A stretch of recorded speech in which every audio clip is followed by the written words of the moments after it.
Welcome to the This Mum Loves Tech podcast, the go-to show for female business owners who want to simplify tech and get the support they need to grow their online businesses with confidence. I'm Nicola Walsh, your podcast host. I'm also a mum to two cheeky boys and I love tech, so you don't have to. I'm here to share actionable tips, tools and strategies that will help you streamline your business and make the tech work for you. So whether you're watching after the kids have gone to bed or listening while on the school run, let's dive into today's episode and make tech that little bit easier. Hello and welcome to another edition of This Mum Loves Tech. I am super excited that today I've got one of the lovely ladies from the This Mum Loves Tech membership here to talk a bit about them and their business and kind of their tech journey. So today we've got Ella Hoyos from Flurry Marketing and also co-host of the Cracking Copy podcast. So yes, hi Ella, thank you so much for joining me today. Oh, it's a pleasure, Nicola. It's been great. It's great to be on your podcast at last because I know it's been in the pipeline. So now it's here. And that's very nice of you to invite me on. Thanks. Yes, Ella has been one of the people I have been talking to for the past, I don't know, nearly a year really, of the idea of the podcast coming together. So yeah, it's great that actually it's here and you are guesting on it. So it's like, yes, full circle, it has come around. Yeah. So I would love for you to tell us a bit about who is Ella and Flurry Marketing and Cracking Copy. So tell us all the things. Okay, yeah. So Nicola, you and I met Tech Pixies on our journey to learn about social media for business and how we can put it into practice. And that's really the start of my journey, because about a year after Tech Pixies, I founded Flurry Marketing, which is my business. And that has quite a broad name, Flurry Marketing, and it's because my past experiences in lots of different elements of marketing, from public relations, where I started out, through to being a newspaper editor actually for about a decade, and all the sort of little elements of marketing in between that, working for various agencies, working in-house, public sector and private sector. But all that sort of, I view that as, you know, what happened BC, before children.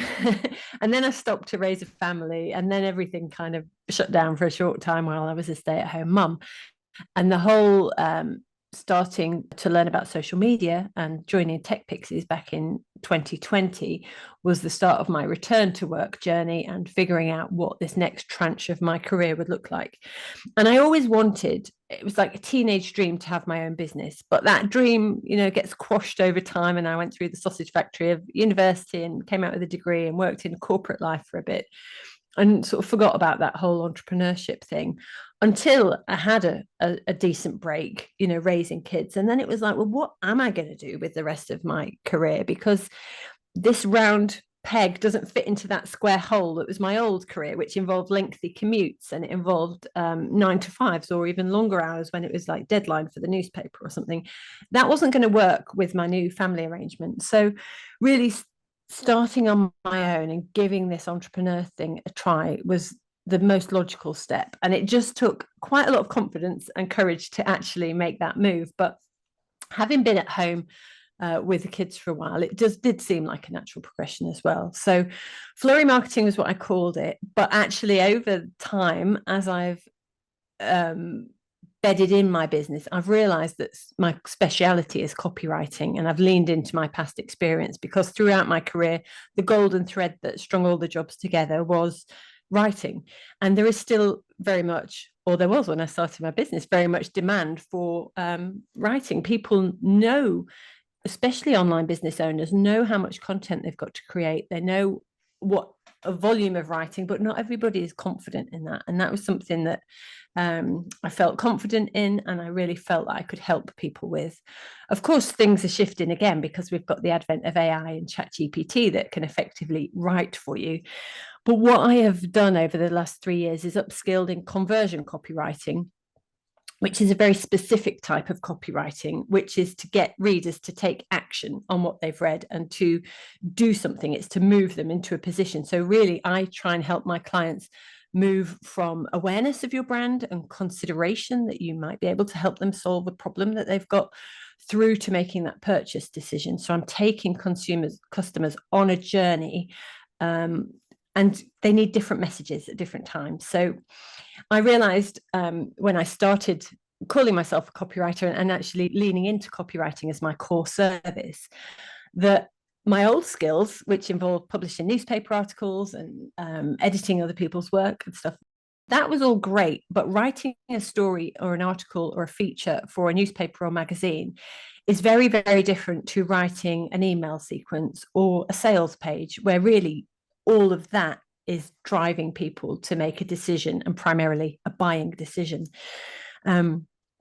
So where I am at now, the business is still called Flurry Marketing, but I specialize in conversion copywriting, and my niche, my speciality within that is launch copywriting. I love working with online course creators, membership owners like yourself, anybody who's got an offer, a digital product, or a group coaching program to sell, something to sell, which can be packaged up neatly. And that is the sort of person that I like to work with now, and helping them to get more sales, more awareness, and more of their ideal fit customers. Oh, that's brilliant. That's a detailed introduction, and I think shows that journey that you've gone on, because motherhood, as you know from my own story, is a catalyst for so many people, because you do become a different person to what you were before, because you've now got these little people to look after, and what you were doing beforehand, like you said, it's a very much a square peg in a round hole. It just doesn't fit, because you only had yourself, and now you've got all these other people, these small people that don't know how to make their own decisions and stuff, that need you. So you can't put yourself always back into that old life that you were pre-kids. I like that BC analogy. That's very good. Yeah, BC and AC, before kids and after, well, before children, after children. That's how I view my life. Because the other thing about motherhood is, yes, people tell you that having children will profoundly change your life, and you can hear that and go, yeah, I know, I get it. Right? You've got kids and you haven't got kids, but until you've lived through that as a parent, you don't realize that shift is profound, and it affects on more levels that I could never have prepared for that. I view it as a sort of pattern interrupt as well in my career, a big pattern interrupt where overnight I just flicked a switch. I'm not doing that old career anymore. I'm doing parenting now. For me, it was very black and white. And I wish there was a bit more of grayscale in it, actually. It would have been helpful if I'd continued working to some extent. But I had the privilege, and I think it's an honor and a privilege, to be able to stay at home and do the mum thing full time for a period. But that did interrupt my career in a big way. So there was a lot of work getting back to the place I'm at now, a lot of work and reinvention required to do that. And would you say some sort of reconfidence as well? Because did the fact that you had been out of work for a while affect your confidence when it came back to it? And obviously then having to, because you're starting your own business, you have to be the face of it. So you have to put yourself out there as well, which obviously if you're working for somebody else, you don't have to do. So there's that whole different aspect of having a business that you don't get so much when you're in kind of a corporate job. Yeah, 100%, 100%. And the more removed you are from working, the more time goes on, the less, the more you think, I'm falling behind. So that's a very common place to find yourself in as a mom returning to work. It's like, oh my gosh, I've been out of the workplace now and things have moved on. So I did feel like I needed to do some upskilling and reinvesting in my training and get my skills up to date so that I could bridge that gap where I wasn't really thinking about work stuff. Yeah, and it's great that you've now not only started your own business, but you've also started your own podcast. So tell us a bit about Cracking Copy and how that came about as well, because obviously you've done that in collaboration with another tech pixie that you met on the course. Yeah, so another copywriter friend who I met on my return to work journey, she was also on her, she's in a slightly different position. I had a young family where she's got children who've flown the nest, but still we sort of met in that space. And the podcast was never really planned. It was just an opportunity that we sort of seized at the time. It sounded quite exciting. It was worth a try.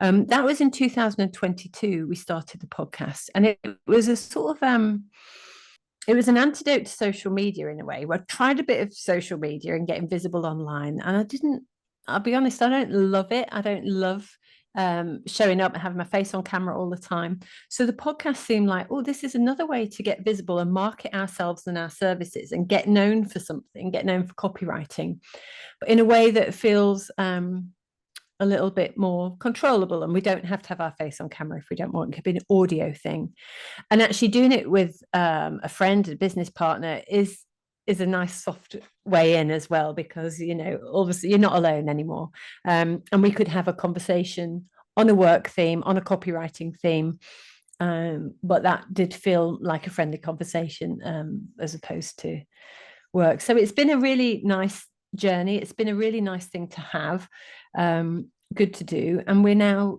this will be our 3rd year of podcasting. And we also got to a place where with it where we, it's called Cracking Copy, by the way. You can find it on any of your favorite podcast players.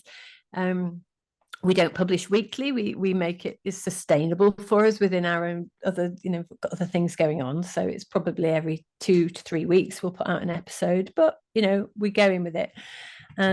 And because we taught ourselves how to put the podcast together, we then felt in quite a strong position to be able to teach others. So last year we launched our first course, Launch Your Indie Podcast, which we may launch again this year. I think it's in the pipeline. But this was to help other people like us who wanted to dip their toe in. And perhaps we did it, on a very low budget, shoestring, sort of bootstrap kind of way, where we just learned how to do it ourselves with the tools that we had available. And we've since upgraded, and instead of recording on Zoom like we used to, we now use Riverside. We changed hosting platforms, but that has been really brilliant platform to have. It's content that we own, like an email list. You have ownership of that. You're not controlled by algorithms so much. Obviously people have to find the podcast, discover it, and we want people to return to it and keep listening.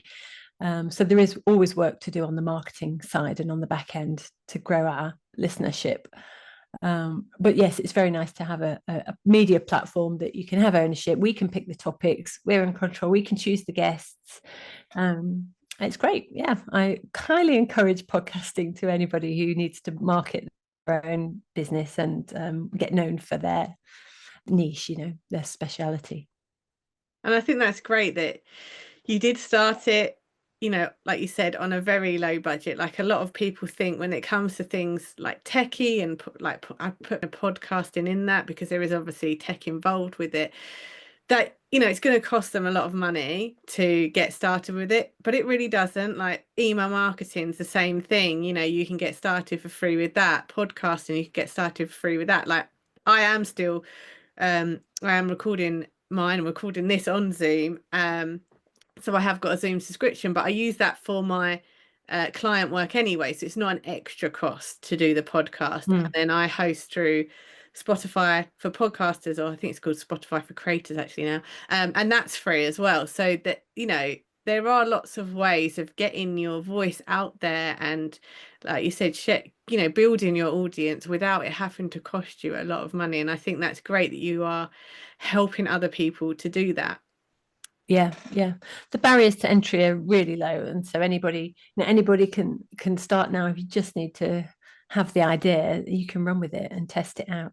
I think the difficulty comes later in when you want to grow your podcast, because there are a lot of people doing it now, and there's still room for everybody in the podcasting world, but the quality of your podcast needs to improve over time. And for us, I think the frequency probably as well would be helpful, because growing it is another thing altogether. But anyone can get started, and it's a great place to just find your voice as a business owner as well, because you're using your voice, and it's good on so many levels, so many transferable skills that come out of podcasting: interview skills, active listening, all that sort of stuff. So. And then you were saying as well, like obviously you did it because you were struggling a little bit more with showing up and doing the social media, but by having the podcast, you've then got the content to use for your social media. You can take audio clips, and if you're not doing a video one, obviously if you're doing a video one, you've got video clips, but even with an audio one, you can do those audiogram things. So you've got content, and it will inspire you to think of posts based on the episode that you've done. So it's almost like by doing the podcast, it gave you the content, whereas where you were struggling before because you were almost like looking at that blank page. What I would like to go back to is something you were talking about earlier is AI, because I think I can't talk to a copywriter and not talk about AI, especially, connecting it with tech. And I think it was really interesting when you were saying about how things have changed with your industry, like because of AI. But do you think, like, what are your thoughts on things like ChatGPT? I've spoken to other copywriters before, and they do use it themselves. And I think, yeah, I would just love to get your thoughts on this whole AI kind of evolution, and especially when it comes from a copywriter's perspective. Yeah, well, it's here to stay, that's for sure. And more people are embracing it. And it is everywhere anyway. It's embedded in the apps we use. And it, even without, if we don't think we're using it, we probably are. And the appliances we use, that it's just starting to get integrated everywhere. I'm not for fighting with AI. I actually love it and I use it daily. Particularly ChatGPT, I use that a lot, and there are various other platforms, Claude and other things. There's plenty that I haven't actually tried yet, but that could actually be better even as tools. But I find it a really helpful tool, a really helpful assistant. And I know that a lot of people that I work with, clients, peers, they're using it too. I don't think it will replace the need for the sort of services that I offer, copywriting services, but I do think it can help people. And particularly when you're at a beginner stage in your business, or you just want some quick content or whatever, you can lean into AI. Whereas perhaps previously people might have hired a content writer or a copywriter for, now there is some stuff that they can do themselves with that. I think my main thought about ChatGPT is it cannot 100% replace specialist skill services, and it isn't human. So while it can come close to getting the messaging sort of right and it can certainly give you words, are those words going to really move people? Are they going to be enough to move your reader to take action? Do they feel authentically you? And I think the answer is no. You need a mixture of human interaction as well as the AI. You need, the thing that will differentiate us moving forward is having as our own story. No one can replicate that and take that away from us. And I think really we need to think very strategically about how we use it. So I work with it. I'm starting to think about the deliverables that I give to clients in terms of how can I create AI tools that can actually help my clients get some of the output that they want. So custom GPTs is something I'm thinking about at the moment, learning how to create a custom GPT. So for example, on our podcast course, when we upgrade it and relaunch that, one of the things we want to do now is build in a custom GPT to help you name your podcast episode. Because when a listener is scrolling through podcasts and wondering which one am I going to listen to on my dog walk today, the first thing they're going to see is the cover art and the name of the podcast. And so the name is really important. It's like a headline or a hook. If you can't get people beyond that, then you've lost them. So those first few words that people read, whether it's the subject line of your email or the title of your podcast, it's really important to nail that. And so to give people an indication of what the promise is if they listen to this thing or read the email. And so I think we'll build into the course a little custom GPT to brainstorm your podcast episode based on what we know about the podcaster. So AI is great. I say work with it, but I say when it comes to developing a communications campaign for your brand or for your launch or your product, still you'll need to take the advice of a strategic. I mean, I call myself a launch strategist now, and also a messaging strategist, because there's some strategy behind. And if you haven't got the strategy bit down for your business, then the output you're going to get from ChatGPT is not going to move the needle for you. It's just going to be more content, more noise. So yeah, that's all I was going to say. I mean, ChatGPT is only as good as the prompts that you give it. So if you don't know what you want or you need it to say, especially when it comes to launching and the emails and the sales pages that go with that, then it's not going to be able to produce the answers for you if that initial prompt that you put in is not giving it the right information, if you don't know what you need to ask it.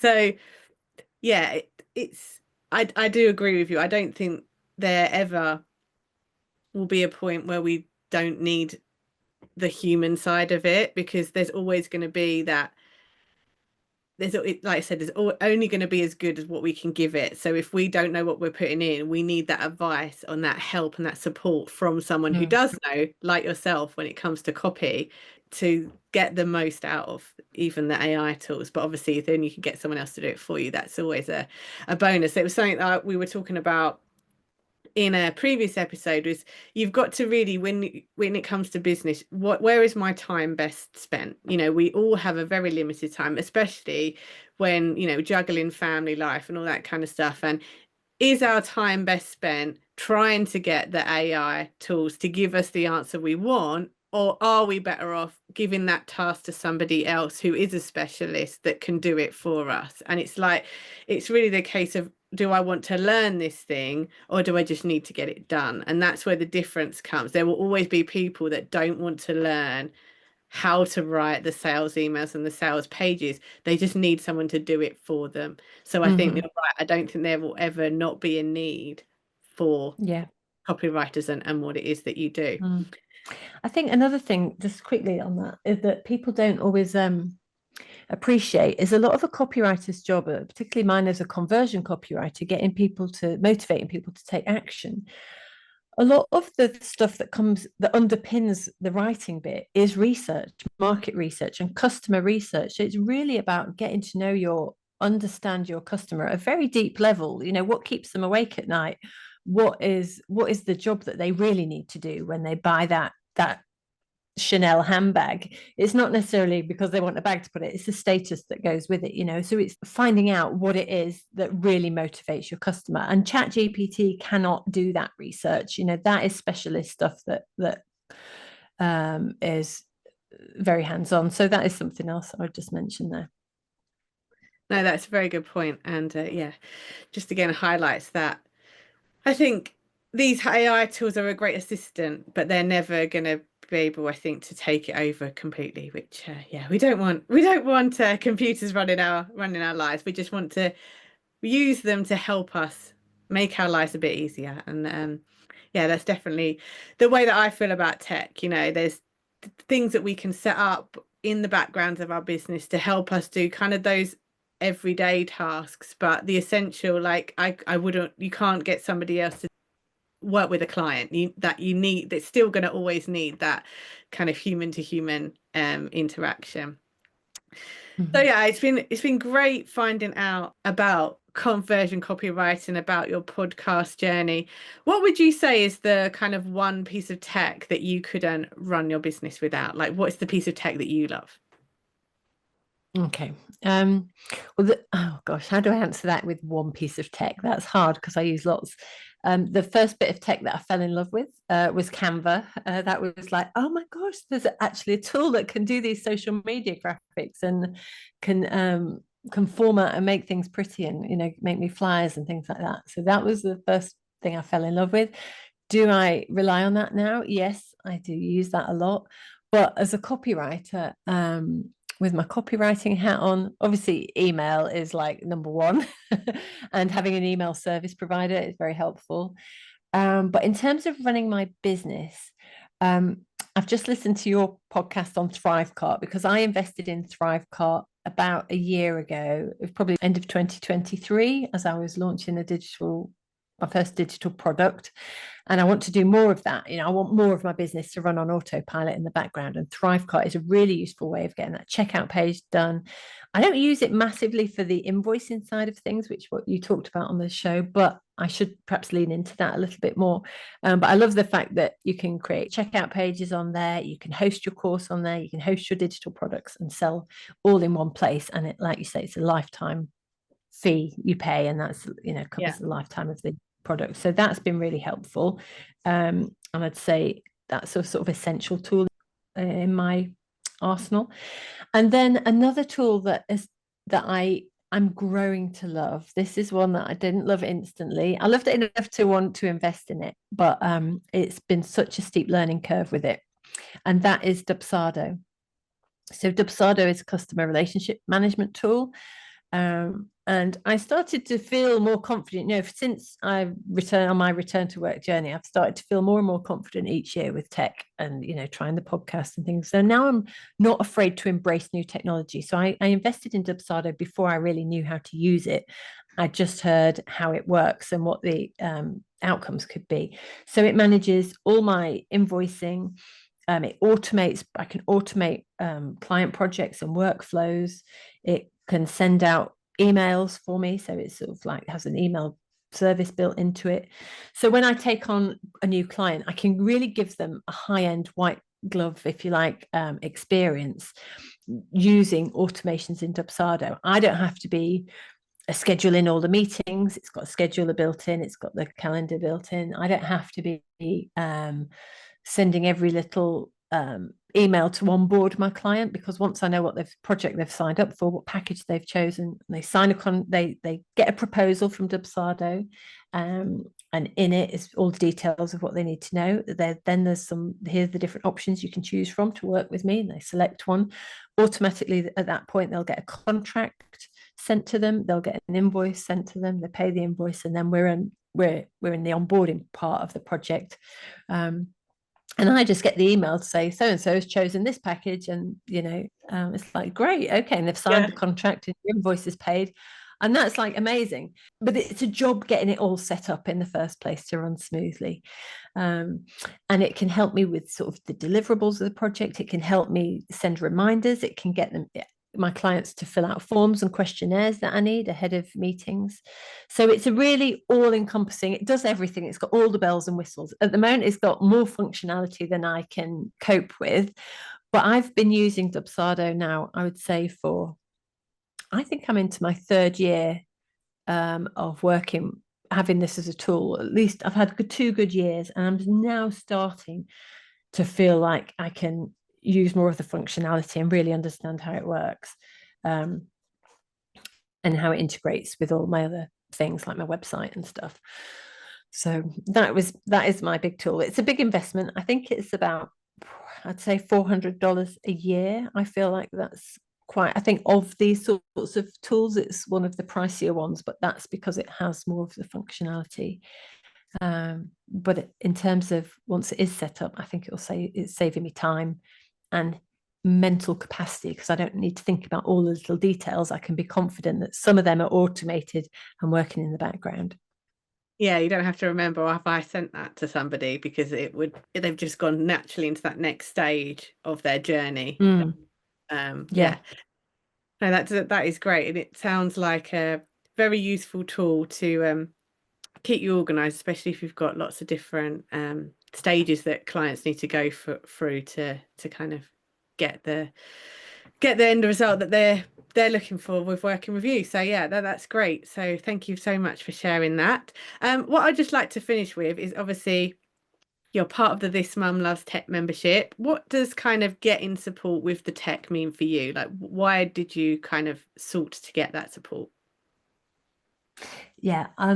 Well, I love being part of online communities, as a solopreneur, if you like, as a working from home mum. It's just great to be part of online communities, and yours is particularly useful because even though I have grown in confidence using tech tools over the last few years of my business, I'm still not 100% there yet, and I still don't know all the fine details of how things work. Sometimes I get the tool to complete a particular task, like the email service provided, so that I can send emails to en masse to people. But sometimes I just learn the basics to get the job done, and then you get kind of like in your groove with that. Sometimes I don't see then to the left and the right what are the potential the tool has, and often I know that I'm sitting on like a little gold mine of tools, tech tools in my business, and I still don't know how all of them work and what features I'm missing.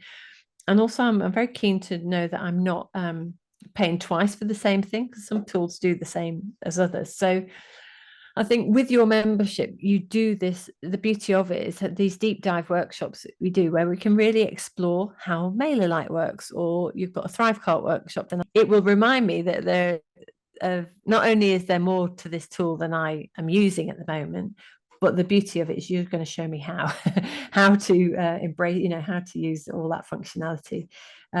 So I find that really valuable. Oh, that's brilliant. That's lovely to hear. And yes, I do hope you find the masterclass helpful. Now, before we go, where can people find you, Ella? Where can they find out about Flurry Marketing and Cracking Copy Podcast?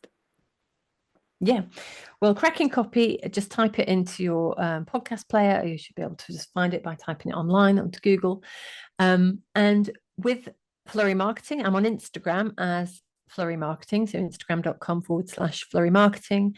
I'm on LinkedIn as Ella Hoyos, which is my name, Hoyos. And that's where you can find me, or on my website, flurrymarketing.com. And just while I'm on the show and I'm talking about it, but as I say, I'm a launch strategist and conversion copywriter, and I've got a new lead magnet. And I know that you've been promoting your lead magnet course on This Mum Loves Tech. I've got a new lead magnet coming, and I'm really looking at launch trends in 2025. So I've got an A to Z of what's trending and what is working in launches and in offers this year. And it also looks at what's in fashion and what was last season, what's not working so well anymore. So if you're somebody who's thinking of starting a sort of one-to-many offer, a group program, or a launch of a course or something like that, then you might be interested to get my lead magnet, and you'll be able to get that from my website. Yes, I'm very excited to get that, because obviously I deal with the tech, which is the setup of making the launch happen, but where my skills don't go to, and where obviously someone like you comes in, is the actual wording. So I can make the email sequence happen, but obviously the key is what it says on those emails, and knowing when to do it, like when to time the different stages, and all things like that. It's like very important. Yes, I'm very excited for that lead magnet. I will definitely be signing up. Well, thank you so much, Ella, for coming onto the podcast and joining me today. We've learnt lots about copywriting, and especially conversion copywriting, and why it's so important to get that right message and those right words together to really kind of convert people, because that's, at the end of the day, it's like that's what we need to do, is convert the people into clients and to customers. So thank you very much for coming on. Yeah, thanks, Nicola. Thank you. And all the links that we've spoken about today, all of Ella's links, they will be in the show notes. So don't fear if you didn't quite catch them, just check the show notes and you'll be able to get them all there. But yeah, I hope you've enjoyed today's episode, and I hope to see you on an episode soon.